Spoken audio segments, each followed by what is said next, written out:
apa? Dia tidak nikah, Mama.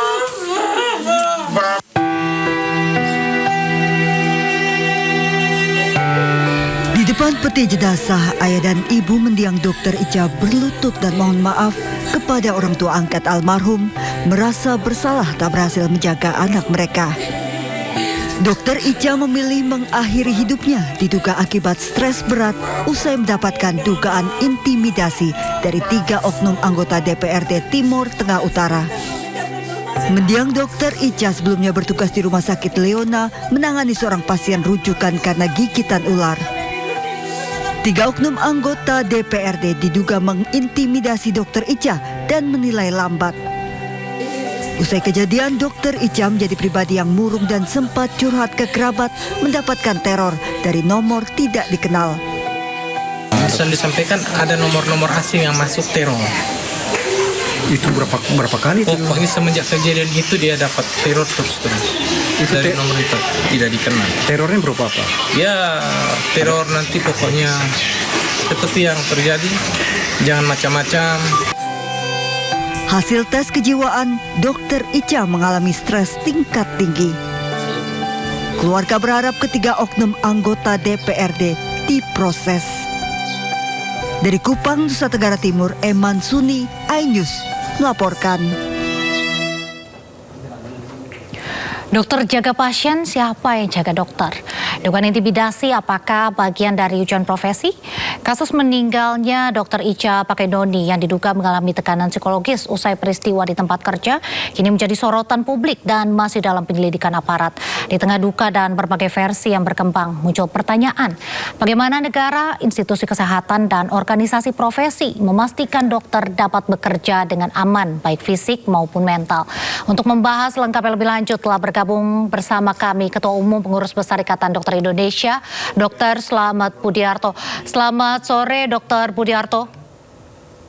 Selamat sore, Mbak. Ya dokter, sebelumnya tentunya kami ingin mengucapkan bela sungkawa terlebih dahulu turut berduka atas kepergian Dokter Ica. Dr. Budiarto, ini bagaimana PBID melihat kasus meninggalnya Dokter Ica ini? Apakah sudah berkomunikasi dengan pihak keluarga? Hari ini tim Ikatan Dokter Indonesia dengan tim Kementerian Kesehatan melakukan investigasi. Saya belum mendapat laporannya, jadi nanti mungkin sore atau malam kita baru bisa mendapat laporan tersebut. Baik. Dan tentunya sudah ketemu keluarganya. Oke, tapi apakah sudah berkomunikasi dengan rumah sakit tempat Dokter Ica ini bertugas? Apa ada informasi yang disampaikan kepada pihak ID dari tempat Dokter Ica bekerja? Ya, di hari ini tim ID itu juga akan selain ke keluarga juga ke rumah sakit. Kita akan menanyakan kronologisnya. Dan kemudian termasuk kebenaran intimidasi dari anggota DPRD tersebut, kan saksi-saksi banyak di rumah sakit. Dan kalau mungkin itu betul terjadi, ini sangat mengutuk anggota DPRD tersebut yang melakukan intimidasi. Dan saya kira ini perbuatan pelanggaran yang berat ya, apalagi seorang dokter itu kan berniat menyelamatkan pasien, menyembuhkan pasien, dan harusnya di UGD itu steril, tidak boleh ada keluarga ataupun masyarakat ataupun pejabat yang bisa masuk. Sejauh ini informasi apa yang disampaikan oleh pihak rumah sakit tempat Dokter Ica bekerja kepada ID? Apa terkait dengan intimidasi yang dilakukan ini? Kami belum menerima itu. Mungkin hari ini kita akan cek langsung dari tim investigasi tersebut, karena kalau via telepon itu kan nanti banyak multitafsir sehingga kita langsung berhadapan dengan rumah sakit hari ini. Baik, Dok, dalam kasus seperti ini sejauh mana sih sebenarnya organisasi profesi itu dapat terlibat tanpa mendahului proses hukum? Ya, organisasi profesi itu sesuai dengan tujuannya kan kita harus melindungi masyarakat maupun melindungi anggota. Dan dalam proses dokter itu kalau dulu itu sebelum ada Undang-Undang 17 tahun 2023 keterikatan anggota dengan organisasi profesi sangat kuat sekali. Karena saat itu masih ada undang-undang praktek kedokteran. Sekarang sudah dicabut, diganti undang-undang nomor 17 tahun 2023 tentang kesehatan. Fungsi-fungsi peran organisasi profesi sangat berkurang, sehingga jarak antara anggota dengan organisasi profesi jadi semakin jauh. Tapi dengan demikian kami selalu melakukan pendampingan termasuk kemarin dokter internship, kemudian kasus Sumatera Selatan yang dokter dipukul oleh pasien dan lain-lain, kita selalu hadir ada di situ sebagai organisasi profesi. Berarti sejauh ini nantinya akan pendampingan saja ya atau bagaimana nih? Tidak hanya pendampingan, kami juga kalau memang terjadi pelanggaran hukum, kami akan memproses secara hukum apabila keluarga setuju. Yang kedua, secara politik atau secara institusi, kami akan mengirimkan kalau perlu anggota DPR tersebut diberhentikan ya, karena sangat tidak mengintervensi pelayanan medis sehingga itu layak diberhentikan. Dan yang di sisi pemerintah tingkat pusat, kami akan mengusulkan regulasi terkait perlindungan dokter dan tenaga kesehatan lain. Ya, publik kan ramai ya mengaitkan meninggalnya Dr. Icha karena ada tekanan psikologis dengan kejadian di tempat kerja, yaitu dugaan intimidasi. Apa yang perlu dipahami oleh masyarakat terkait dengan tekanan tersebut, dampaknya terhadap tenaga medis? Ya, saya akan memberikan keterangan dari dua sisi. Seorang dokter yang bekerja di unit gawat darurat, dia akan menangani semua penyakit yang bersifat gawat dan darurat. Artinya pasien-pasien yang berat-berat itu masuknya lewat UGD. Tanpa intimidasi pun, dokter ini sudah penuh tekanan, penuh stres, sehingga butuh fokus konsentrasi dalam melayani pasien. Itu dari sisi medis. Dari sisi masyarakat, orang kalau sakit gawat darurat, dia juga gampang terpancing emosinya untuk agar pelayanan medis itu menginginkan sesuai dengan keinginan dari masyarakat. Sehingga disitulah mulai timbul konflik. Nah, konflik ini tidak terjadi kalau ada regulasi. Karena kalau di UGD di luar negeri itu kalau pasien sudah masuk, tidak boleh lagi ada keluarga maupun apalagi pejabat atau masyarakat tidak boleh masuk. Sehingga dokternya fokus untuk melayani pasien. Nah, di Indonesia itu UGD itu masih seperti, mohon maaf tanda kutip, kayak pasar gitulah. Boleh masyarakat boleh masuk.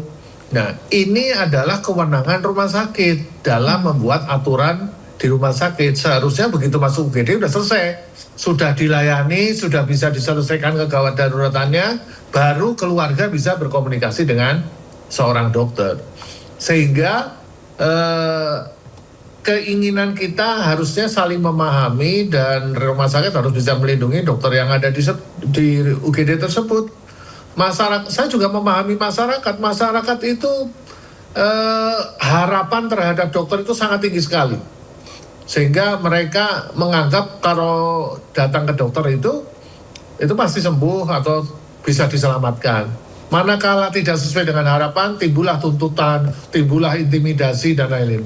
Padahal seorang dokter hanya berusaha maksimal menggunakan keilmuannya, menjalankan standar profesi. Kalau sudah itu dijalani, selesai. Apakah itu pasien meninggal ataukah sembuh, itu selesai.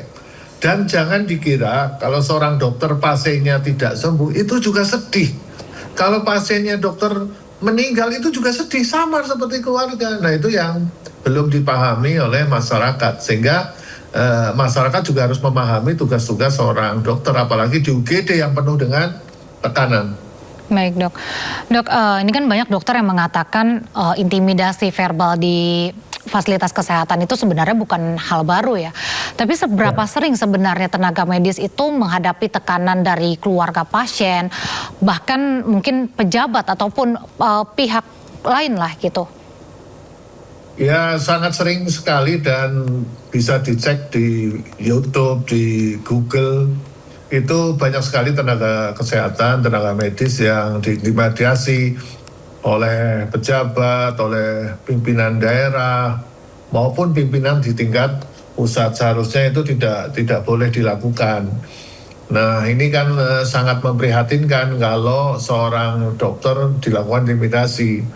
Misalnya di rumah sakit milik pemerintah, tentunya direktur utama juga takut sama pejabat, takut diganti, sehingga mereka membiarkan saja. Tapi dari sisi politik, kalau pejabat atau anggota DPR marah-marah, ini pelayanan kurang bagus, itu kan seolah-olah membela masyarakat, padahal itu tidak boleh seharusnya.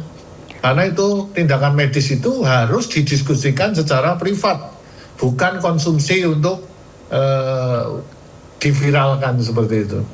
Nah, lalu apakah selama ini dokter-dokter yang mungkin mengalami tekanan atau intimidasi punya mekanisme perlindungan jika mereka mendapat tekanan saat tugas gitu? Ya, ID sudah membuat hotline 24 jam untuk semua dokter baik yang lagi sekolah, kemudian dokter yang ada di UGD, di puskesmas maupun dokter spesialis yang ada di rumah sakit. Kita sudah membuat hotline agar bisa dilakukan tindakan pencegah oleh Ikatan Dokter Indonesia. Oh, jadi saat mereka mengalami hal tersebut, mereka menghubungi hotline tersebut atau ada bentuk perlindungan lain? Ya, jangankan intimidasi, tidak digaji berapa bulan pun bisa lapor lewat situ. Baik, dok, kalau misalnya seorang dokter mengalami tekanan mental ya akibat situasi di lingkungan kerja ini, apakah sistem kesehatan atau perlindungan kesehatan kita ini sudah punya jalur pendampingan psikologis yang efektif? Sampai saat ini belum, dan ini kewenangan dari Kementerian Kesehatan untuk mengatur hal tersebut. Dan harus kita pahami, walaupun pendidikan dokter itu sangat keras, panjang dan melelahkan, tapi dokter itu juga manusia, bisa stres setiap saat. Akibat sekarang begini, tidak usah diintimidasi, pasien meninggal padahal tidak salah, itu stres juga bagi dokter. Pasiennya tidak sembuh, itu stres juga kepikiran. Jadi sebenarnya untuk menjadi seorang dokter itu empatinya kan sangat tinggi sekali, tapi ya kadang masyarakat, pejabat itu tidak memandang itu. Profesi dokter kan sangat dipagari dengan kode etik kedokteran yang sangat ketat, seperti itu. Ya, dok, sekarang itu ada tidak sih standar nasional perlindungan medis untuk menghadapi konflik di ruang pelayanan? Belum ada. Dan biasanya pihak rumah sakit yang melakukan itu, karena yang mempunyai institusi rumah sakit itu kan direktur rumah sakit. Jadi kalau rumah sakit daerah, pemiliknya adalah pemerintah daerah. Jadi ya itu kadang pelayanan medis dimasukkan dalam ranah politik, ya kadang seperti itu. Mereka pengen mendapatkan citra dengan memarahi perawat, dokter, itu ratingnya naik. Nah, itu kan harusnya tidak diperbolehkan. Dan ini butuh regulasi yang segera dari Kementerian Kesehatan tentang hal ini. Berarti selama ini belum ada. Apakah ke depannya ID akan mengajukan adanya standar nasional untuk perlindungan medis di menghadapi konflik di ruang pelayanan ini? Ya, kemungkinan besar kami akan mengajukan konsep regulasi, baik bentuk PP ataupun dalam bentuk peraturan Menteri Kesehatan. Bahkan kita akan mengajukan lagi undang-undang praktek kedokteran ya, yang kemarin dicabut. Karena di semua negara itu punya undang-undang praktek kedokteran selain Indonesia. Negara lain itu punya. Karena itu dokter itu kan tenaga yang paling strategis lah. Karena dia diharapkan sekali oleh masyarakat untuk menyelesaikan masalah kesehatannya. Tidak hanya dokter, perawat, bidan juga sama. Baik, terakhir dok, apa yang ingin disampaikan ID kepada dokter-dokter muda yang mungkin saat ini merasa takut dan cemas setelah mengikuti kasus ini? Ya, kami menyampaikan pada anggota ID, ya, khususnya untuk yang dokter-dokter UGD, memang betul bahwa pekerjaan Anda tekanannya sangat kuat, tanpa intimidasi pun yang pasien-pasien yang ditangani itu adalah pasien-pasien yang gawat darurat, sehingga harus bersabar, niatkan untuk menyelamatkan pasien, menyembuhkan pasien berdasarkan standar profesi yang ada. Dan kalau ada masalah, segera lapor ke Direktur Utama Rumah Sakit. Kalau memang terjadi gap dengan rumah sakit, silakan lapor ke Ikatan Dokter Indonesia. Untuk masyarakat, kami menghimbau harapan jangan terlalu besar kepada dokter. Yang bisa dilakukan oleh dokter adalah kami berusaha maksimal sesuai standar profesi. Kalau itu gagal pun dokter juga sedih. Kalau pasien itu berhasil sembuh atau nggak meninggal juga dokter ikut bergembira. Jadi ID meminta pemahaman masyarakat bahwa yang dilakukan dokter adalah usaha maksimal, seperti itu. Baik. Tidak menjanjikan hasil.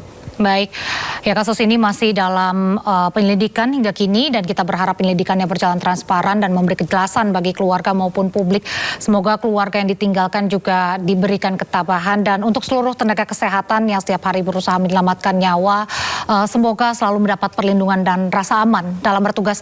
Terima kasih untuk Dr. Budiarto telah berbagi bersama kami dan terima kasih juga atas waktunya di Sindo Sore. Sehat selalu, Dok.